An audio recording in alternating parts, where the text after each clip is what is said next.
trying meaty steak that's made out of mushroom protein today.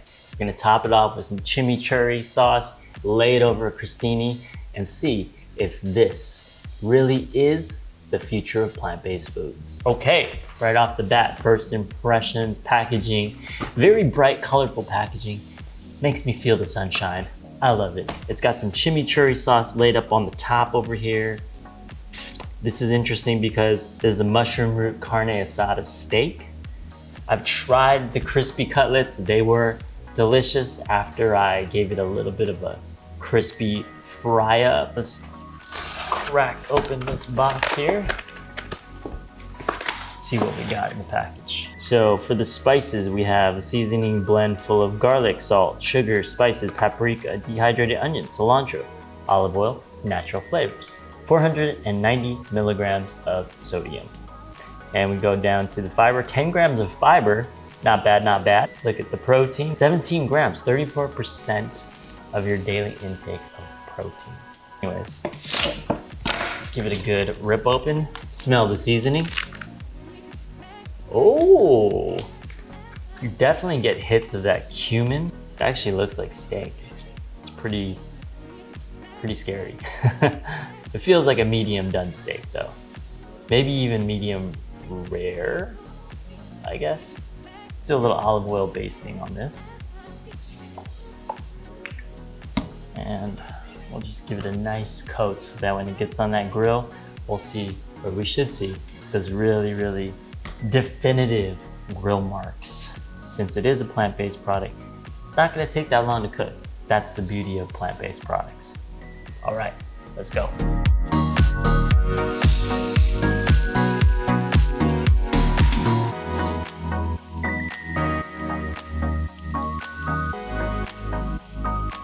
Let's give it a good smell. Ooh, you definitely smell those seasonings coming through.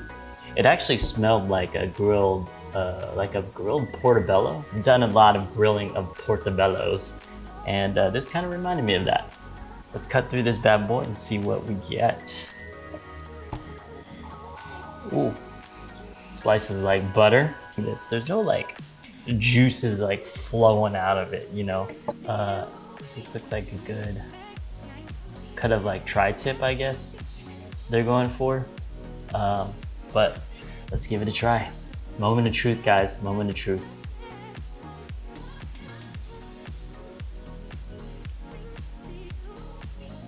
That's not bad. That's not bad at all. That's really good. I think it's definitely more tender than a piece of like steak from what I recall. Definitely more tender. It kind of melts a little bit faster, so you're not gonna get as much like of that springy kind of action on it. But the flavors are righteous. Like, we got some fresh baked country rye bread.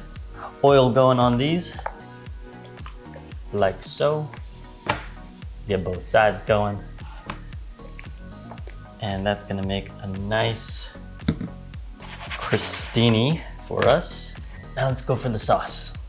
We're gonna go ACV, about 1 tablespoon of that. I'm gonna do a little spritzer of lemon juice. Top secret that I'm not sure you guys know, but if you ever have a stomach issue, any type of stomach pain, any type of digestive issue, you just take some lemon, squeeze it in with some ACV, a little bit of maple syrup, then throw some water in there, chase it down, and then your stomach issues are literally just, boom, vanished. All right, I got some shallots here that we'll just finally cut. I might get a little bit generous with the shallots, I'm not gonna lie. Once you get the shallots in here, that acid is just gonna cook the shallots, so we're just gonna let that hang out. I'm gonna do a bit of salt.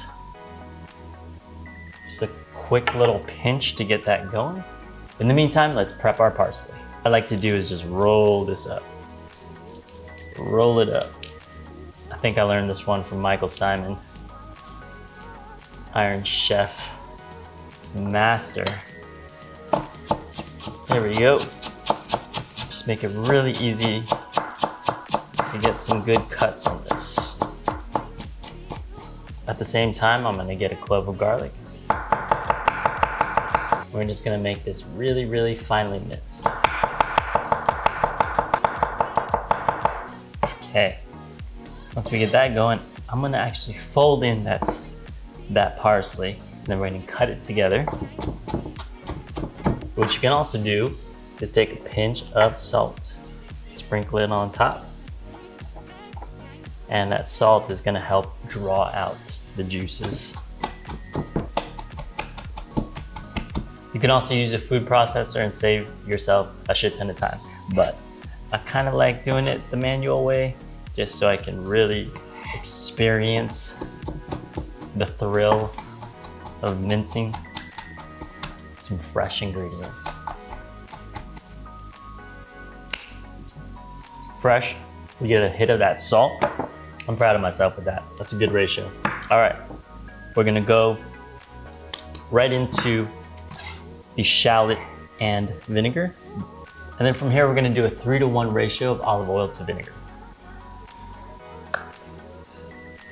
So we got 1 tablespoon of acid in there. We'll do 3 tablespoons of fat.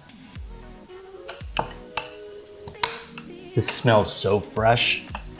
We're gonna take a little bit of cracked pepper. Keep mixing, jiving, mixing.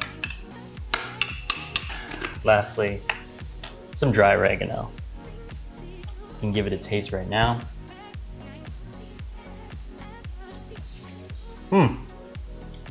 Check the balance. It's a little bit more tart, so we're gonna add a little touch of salt to cut through that acid and to give it a little bit more balance. If something has too much vinegar, you could do 2 things. 1, add a bit more salt, or 2, add some sugar. But what you're gonna find is that when you just add salt, it actually sweetens it up. Perfect, we're good. I like it, it has a bite. Let's go to the grill. We're gonna get that toast on the grill. We're gonna come back, lay those pieces of meaty down, and pop in the chimichurri sauce right on top.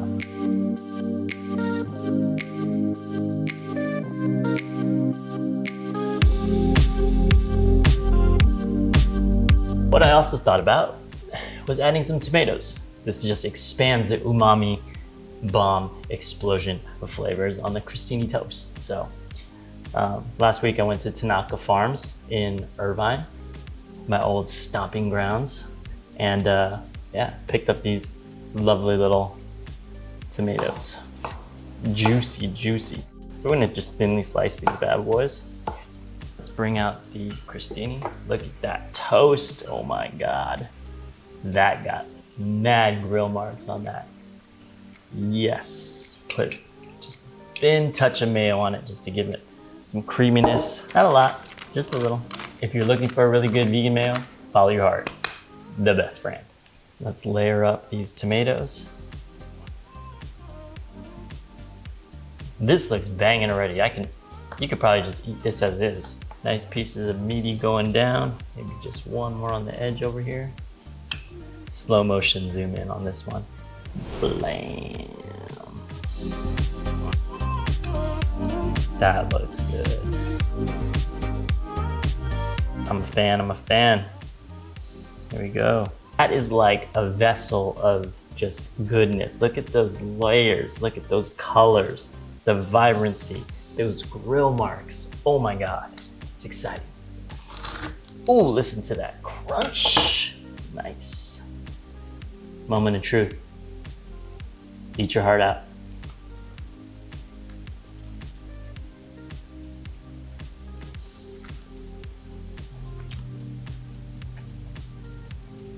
I'm speechless because it's actually, it's really good. It's super good. This meaty is just hitting the spot. Like, it wasn't as good by itself, but with all those components, you get this fatty layer from the mayo underneath. You get that like that juicy umami like release from the tomatoes when you snap into that. And that actually adds like more juice to the meaty layer. So tomatoes are a must with this one. And then you get that chimichurri sauce to just give you the punch of acidity, saltiness, fresh herbalness. And man, that's just the combo. It's snapping back memories of like being at my uncle's house, like 4th of July, putting like steak on the grill and then actually eating that. But this is vegan and this world's crazy because this is vegan. Like 7 years ago, there was nothing on the market. I know I harp on that a lot, but 7 years ago, there was nothing comparable to this. So I am stoked to see what the next 7 years is gonna bring. That's for sure. Anyways, I'm gonna go kill the rest of this. I got a kitchen to clean up. I will see you guys on the next food test. If there's anything you want me to try, leave a comment down below. Peace out.